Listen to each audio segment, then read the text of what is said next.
जादुई लाल साड़ी। बहुत समय पहले की बात है। नवादा नामक गांव में दिव्या नाम की एक लड़की अपने माता पिता के साथ रहती थी। दिव्या दिखने में बहुत काली थी, जिसके कारण लोग उसका बहुत मजाक उड़ाते हैं।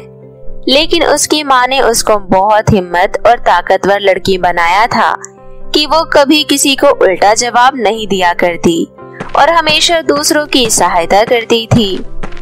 दिव्या अपने घर में इकलौती लड़की होने के कारण बहुत लाडली थी और उसके माता पिता उसकी हर इच्छा पूरी करते थे।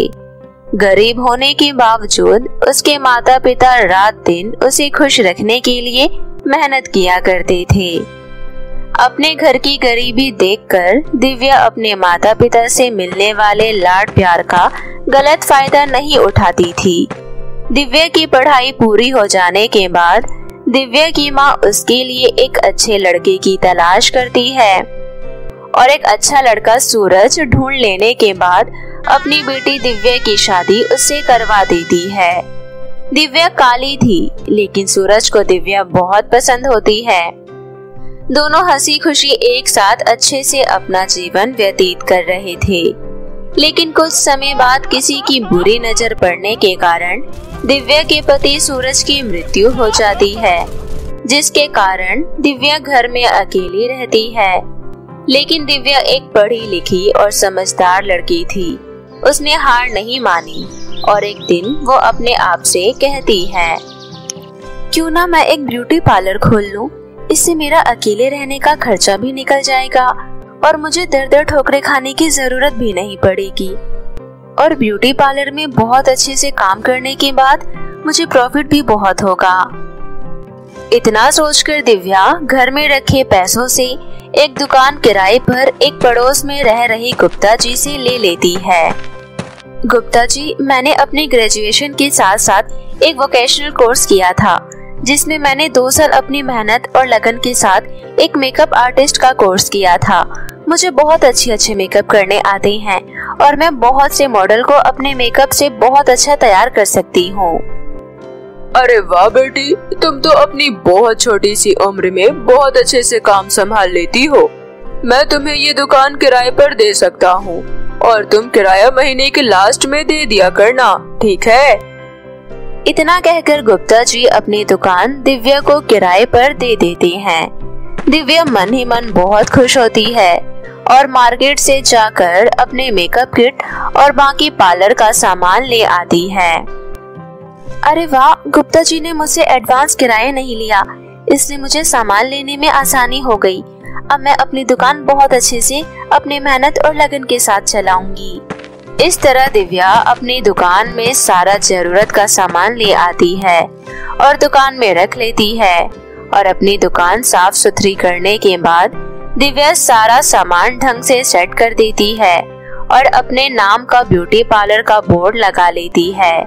उसके बाद दिव्या की दुकान पर कुछ ग्राहक आते हैं और दिव्या के काम से बहुत खुश होते हैं। ऐसे ही धीरे धीरे दिन बीत रहे होते हैं। दिव्या का काम धीरे धीरे अच्छा चलने लगता है।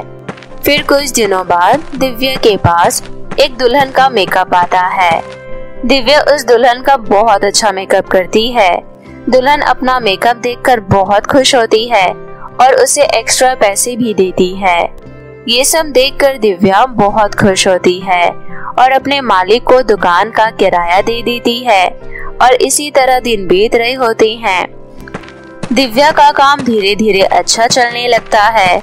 वहीं पास में एक और श्वेता नाम का पार्लर होता है और ये सब देख रही श्वेता दिव्या से मन ही मन जलने लगती है और फिर एक साधारण सी ग्राहक बनकर उसकी दुकान में आती है।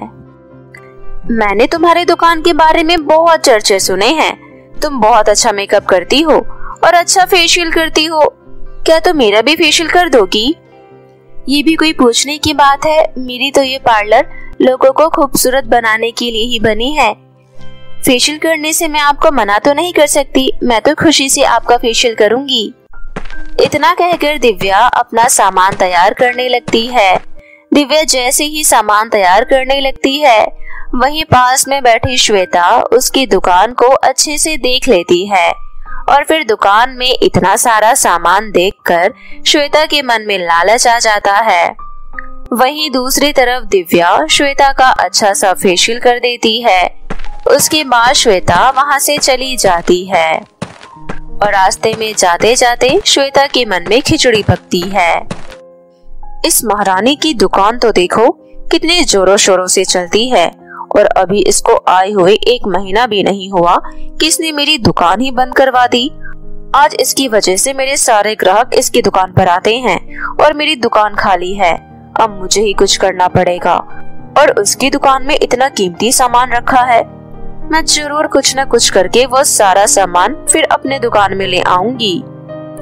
ऐसे ही दिन बीत रहे होते हैं। श्वेता कुछ न कुछ करके दिव्या की दुकान में घुसने का मौका ढूंढ रही होती है, लेकिन फिर एक दिन दिव्या को मार्केट से सामान लेने जाना होता है और तभी श्वेता मौका देखकर दिव्या की दुकान में चोरी करवा लेती है और उसका सारा सामान अपने दुकान में रखवा लेती है। और फिर दिव्या जब मार्केट से वापस लौटती है तो ये सब देखकर दिव्या हैरान रह जाती है। अरे, मेरी दुकान का सारा सामान किसने चोरी कर लिया? ऐसे कैसे हो सकता है? आखिर मुझे दुकान खोले हुए 1 महीना ही तो हुआ है। कोई मुझसे इतना कैसे जल सकता है? मैंने कभी किसी के साथ गलत नहीं किया, तो आज मेरे साथ गलत क्यों हुआ? दिव्या जोर जोर से रो रही होती है और पास में खड़े सभी लोग हैरान होते हैं कि उसकी दुकान में आखिर किसने चोरी करी होगी। दिव्या बहुत सारा कीमती सामान लेकर आई होती है और उसके पास पैसे भी नहीं होते। दिव्या वो सारा सामान दुकान में रखती है और अपना मन मजबूत करके फिर से काम शुरू करने की कोशिश करती है। क्या हुआ? चोरी तो हर किसी के यहाँ हो जाती है, मेरे यहाँ पर भी हो गई। कोई बात नहीं, मैं कैसे भी करके दुकान वाले को फिर से महीने के अंत में किराया दे दूंगी और मैं कोशिश करके अपनी दुकान बहुत अच्छे से चलाऊंगी। इतना घाटा होने के बाद भी दिव्या हार नहीं मानती और वो अपने आप से वादा करती है और अपनी दुकान फिर से चलाने का तय करती है। दिव्या की दुकान फिर से वापस पहले की तरह चलने लगती है। ये सब देख रही श्वेता फिर से उससे जलने लगती है और 1000 कोशिश करती है कि उसके कस्टमर वहां से हटकर श्वेता की दुकान में आने लगे, लेकिन कस्टमर दिव्या के काम से बहुत खुश होते हैं और दिव्या की दुकान पर भीड़ लगी रहती है। ये सब देखकर श्वेता मन ही मन बहुत जलती है और एक दिन फिर से श्वेता उसकी दुकान से चले जाने के बाद मौका देखकर उसकी दुकान में आग लगा देती है। ना रहेगी दुकान और ना ही चलेगी दुकान और ना ही मेरा खून खोलेगा। अब मैं देखती हूँ कि ये क्या कोशिश करेगी। बहुत हो गया, इसने सारे लिमिट क्रॉस करके मेरा खून जला दिया। इस बात से बेखबर दिव्या अपने घर में आराम से सो रही होती है और अगले दिन जब अपनी दुकान पर आती है तो देखती है कि उसकी दुकान जलकर राख हो गई है। दिव्या अब जोर जोर से रोने लगती है और बहुत परेशान हो जाती है। पास में खड़े सभी लोग भी ये सब देखकर हैरान रह जाते हैं। आखिर इतनी जलन मुझसे किसी को कैसे हो सकती है? मैं तो इस मार्केट में नई काम करने उतरी थी। मेरा तो अपना पति भी खत्म हो गया, किसी को मेरे विधवा होने का कोई गम नहीं, लेकिन मेरे काम की बढ़ोतरी होते हुए इतनी जलन होती है कि उसने मेरी दुकान पर दूसरी बार हमला किया है। हद है ऐसे लोगों को जो धरती पर आए हैं। पास में खड़े सभी लोग दिव्या को शांत कराते हैं और उसे पानी पिलाकर समझाते हैं। सबके समझाने के बाद थोड़ी सी दिव्या को राहत मिलती है, लेकिन फिर भी वो रोते रोते एक घने जंगल में पहुंच जाती है और उस जंगल में जाने के बाद दिव्या को भयानक भयानक आवाजें सुनाई देती है। ये सारी आवाज सुनकर दिव्या डर जाती है और कांपने लगती है कि तभी एक पेड़ में से आवाज आती है। घबराओ मत बेटी, मैं अच्छे से जानता हूँ कि ये सब तुम्हारे पास में रह रही श्वेता ब्यूटी पार्लर वाले ने किया है, लेकिन तुम मुझसे वादा करो कि तुम उससे कुछ नहीं कहोगी, क्योंकि लालच करने वाला इंसान हमेशा पीछे ही रहता है और वो जिंदगी भर ऐसे ही अपना गुजारा करता है। वो कभी भी अपनी जिंदगी में आगे नहीं बढ़ पाएगी और मैं तुम्हारी मदद करूंगा। तुम फिर से अपनी दुकान खोलोगी। मुझे अपनी आंखों पर विश्वास नहीं हो रहा कि मैं एक पेड़ को बोलता हुआ देख रही हूँ। और पेड़ देवता जी, आप मेरी मदद कैसे करोगे? जब इस दुनिया में इंसानों ने मुझे नहीं बचा पाया, तो आप तो एक पेड़ हो, आप मेरी मदद कैसे कर सकते हो? मैं कोई मामूली पेड़ नहीं हूँ, मैं जादुई पेड़ हूँ और मैं तुम्हारी मदद करूँगा। और तुम देखना, तुम्हारी दुकान फिर से ऐसे ही चलने लगेगी जैसे अभी चल रही थी, बल्कि इससे कई ज्यादा तुम्हें बेनिफिट होगा। ये लो, ये जादुई लाल साड़ी है। तुम इस जादुई लाल साड़ी को अपने घर में जाकर पहनना और उसके बाद इससे तुम जो भी मांगोगी ये सारी इच्छा पूरी करेगी। क्या सच में पेड़ देवता ऐसा होता है? तो मैं जरूर इस साड़ी को जल्दी से जाकर पहनती हूँ और मैं अपनी ब्यूटी पार्लर की दुकान फिर से खोलती हूँ, क्योंकि मैं अपनी जिंदगी एक पार्लर की मदद से ही चला सकती हूँ। दिव्या पेड़ को धन्यवाद करती है और उसके बाद वहाँ से चली जाती है। पेड़ पहले की तरह वापस से खड़ा हो जाता है। दिव्या अपने कमरे में जाकर जादुई लाल साड़ी से कहती है, हे जादुई लाल साड़ी, इस गांव की सबसे सुंदर और बड़ी दुकान जो मेरे ब्यूटी पार्लर के लिए बन सकती है, वो दुकान मुझे बनाकर दे दो। दिव्या के इतना कहते ही जादुई साड़ी में से एक बड़ी सी रोशनी निकलती है और सीधा उसके घर के सामने जाकर गिरती है और फिर वहाँ पर उसकी एक बड़ी और सुंदर दुकान खुल जाती है, जहाँ पार्लर की सारी जरूरत के सामान होते हैं। ये सब देखकर दिव्या बहुत खुश होती है और ऐसी ही दिव्या उन जादुई लाल साड़ी की मदद से अपने पार्लर में जरूरत की सारी सामान रखवा लेती है और दिव्या की दुकान पहले से ज्यादा दुगनी चलने लगती है और सभी ग्राहक दिव्या से बहुत खुश होते हैं। धीरे धीरे दिव्या एक बहुत बड़ी मेकअप आर्टिस्ट बन जाती है और उसे दूर दूर से ऑर्डर मिलने लगते हैं और वो अपने काम के लिए बाहर जगह जगह मेकअप करने जाती है।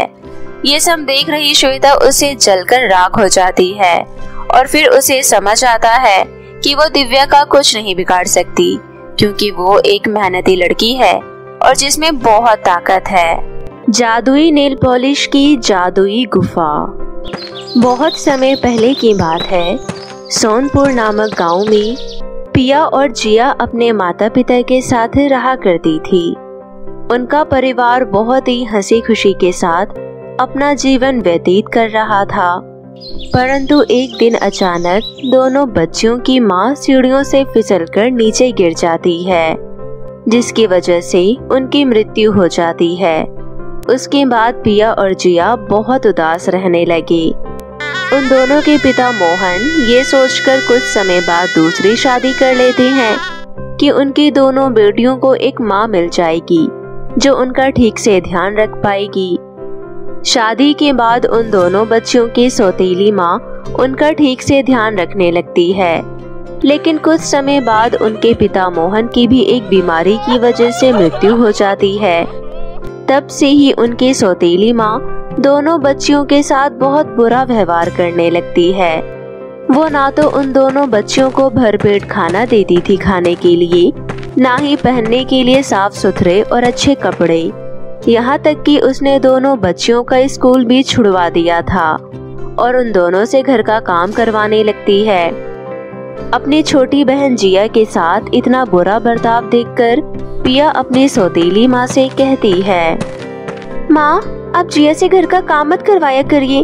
घर का जितना भी काम होगा वो सारा मैं अकेली ही कर लिया करूँगी। आप प्लीज उसका एडमिशन गांव के किसी सरकारी स्कूल में करवा दीजिए।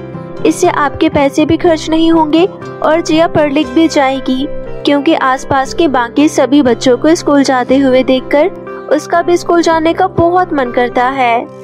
मुझे लगता है कि तेरी जुबान जरूरत से ज्यादा चलने लगी है, इसलिए आज तेरी इतनी हिम्मत हो गई कि तू मेरे सामने अपनी बहन का एडमिशन करवाने की बात कर रही है।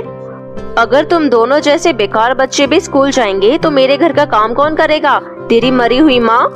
खबरदार, जो आज के बाद तूने कभी भी स्कूल में एडमिशन करवाने की बात भी की तो देख लियो, मुझसे बुरा कोई भी नहीं होगा फिर। इतना कहकर उसकी सौतेली माँ पिया को पीटना शुरू कर देती है। अपनी सौतेली माँ को अपनी बहन पिया की पिटाई करते हुए देखकर जिया उनसे कहती है, माँ आप दीदी को मत मारिए, मैं आज के बाद कभी भी स्कूल जाने की जिद नहीं करूँगी और घर का सारा काम भी कर दिया करूँगी। मेरी वजह से आप दीदी को मत मारिए प्लीज। अब आए ना तुम दोनों लाइन पर। अगर आज के बाद कभी भी तुम दोनों में से किसी ने भी मेरी बात न मानी या अपनी किसी भी प्रकार की जिद करने की कोशिश की तो मैं तुम दोनों के इस घर से हमेशा हमेशा के लिए धक्के मारकर बाहर निकाल दूंगी। अपनी सौतेली माँ का इतना बुरा बर्ताव देखकर दोनों बहनें मजबूरी में चुप हो जाती हैं और अपने कमरे में जाकर रोने लगती हैं। तभी जिया अपनी बड़ी बहन पिया से बोलती है, दीदी ये घर हमारे माता पिता का है और ये तो हमारी सौतेली माँ है, इसलिए इस घर पर हमारा भी उतना ही अधिकार है जितना इनका है। तो फिर क्यों हमारी सौतेली माँ हमें इतना मारती है और घर से निकालने की धमकी देती रहती है? हाँ जिया, ये घर हम दोनों का ही है। पापा ने तो इनसे हमारी खुशी के लिए दूसरी शादी की थी, लेकिन उन्हें क्या पता था कि उनके जाने के बाद हमारी सौतेली माँ हमारे साथ इतना बुरा व्यवहार करेंगी। लेकिन बहन तुम चिंता मत करो, मैं हूँ ना, मैं कभी तुम्हारे साथ कुछ भी गलत नहीं होने दूंगी, चाहे इसके लिए मुझे जो मर्जी करना पड़े। ऐसे ही दिन गुजरने लगते हैं और हर गुजरते दिन के साथ साथ उनकी सौतेली माँ का व्यवहार पिया और जिया के साथ और भी बुरा होता ही जाता है। और एक दिन तो हद तब हो जाती है जब पिया के हाथ से बर्तन धोते समय एक कांच का गिलास टूट जाता है। गिलास टूटने की आवाज सुनते ही उनकी सौतेली माँ किचन में जाकर पिया को मारने लगती है। तुम दोनों बहनों से कोई भी काम ठीक से नहीं किया जाता है, जब देखो तब कुछ न कुछ तोड़ती ही रहती हो। एक तो तुम यहाँ पर मुफ्त की रोटी तोड़ रही हो और दूसरी तरफ हमेशा नुकसान ही करती रहती हो। अब मैं तुम दोनों की वजह से तंग आ चुकी हूँ, अभी के अभी तुम दोनों मेरे इस घर से निकल जाओ। अपनी सौतेली माँ की ये बातें सुनकर अब जिया से रहा नहीं जाता और वो भी पलटकर जवाब दे देती है, आप होते कौन हो हमें इस घर से निकालने वाली?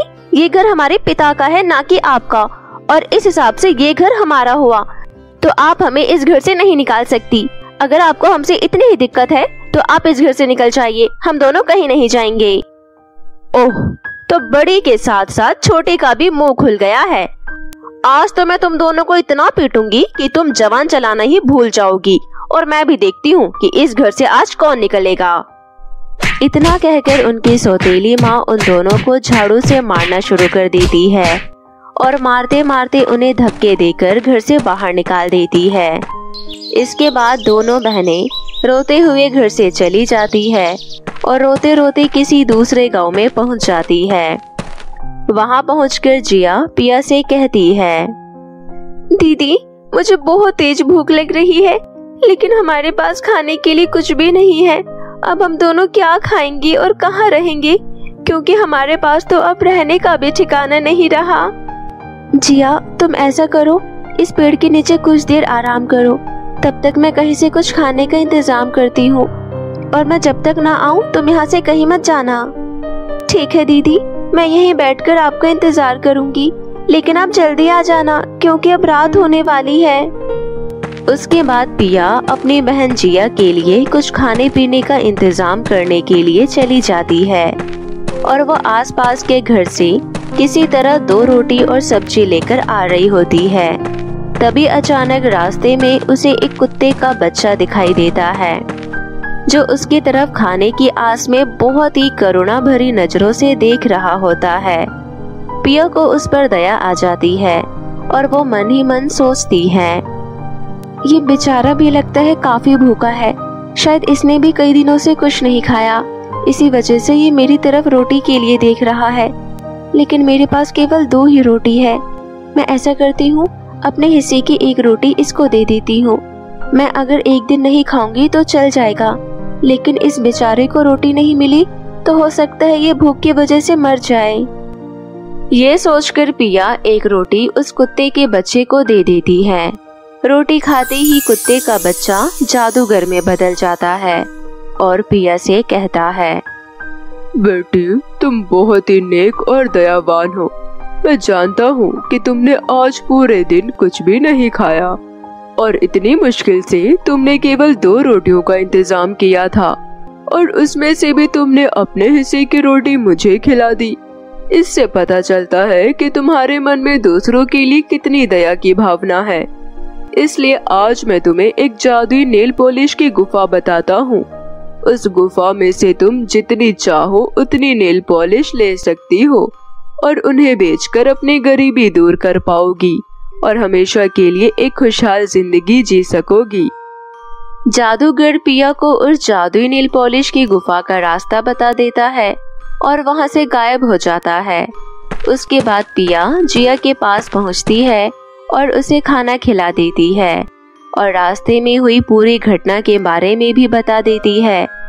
इसके बाद अगली सुबह दोनों बहनें उस जादुई गुफा की तरफ चल देती है और वहां पहुंचकर वो देखती हैं कि उस जादुई नेल पॉलिश की गुफा में ढेर सारी सुंदर सुंदर नेल पॉलिश रखी है और ये देखकर वो दोनों बहुत खुश हो जाती हैं। तभी जिया अपनी बड़ी बहन पिया से कहती है, दीदी आज ये साबित हो गया कि सच्चे और नेक इंसान के साथ कभी भी कुछ गलत नहीं होता। जिसके साथ कोई नहीं होता उसका भगवान हमेशा साथ देते हैं और जीवन में चाहे कितनी भी कठिनाइयां आ जाए कभी उसका हाथ नहीं छोड़ते। अब इन नेल पॉलिश की मदद से हम अपनी पूरी जिंदगी आराम से जी पाएंगे। हाँ जिया, तुम ठीक कह रही हो। अब मैं इन जादुई नेल पॉलिश को बेचकर पैसे कमा लिया करूंगी और तुम्हारा अच्छे तरीके से ध्यान भी रख पाऊंगी। उसके बाद दोनों बहनें उस जादुई गुफा की जादुई नेल पॉलिश को बेचकर धीरे धीरे पैसे इकट्ठे करने लगती है और कुछ समय में ही वो अपने लिए एक छोटा सा घर भी बना लेती है। और जब उनके पास अच्छे खासे पैसे जमा हो जाते हैं तो वो अपनी एक जादुई नेल पॉलिश की दुकान खोल लेती है और उसमें उस जादुई गुफा से मिलने वाले जादुई नेल पॉलिश को बेचना शुरू कर देती है।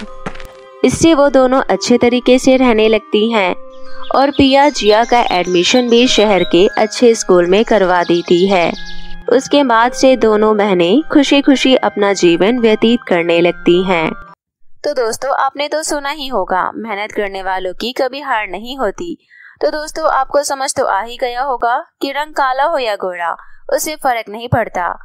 अगर हमारे पास काबिलियत है तो हम अपनी काबिलियत से दुनिया की हर जीत को हासिल कर सकते हैं, क्योंकि काबिलियत को दुनिया सलाम ठोकती है।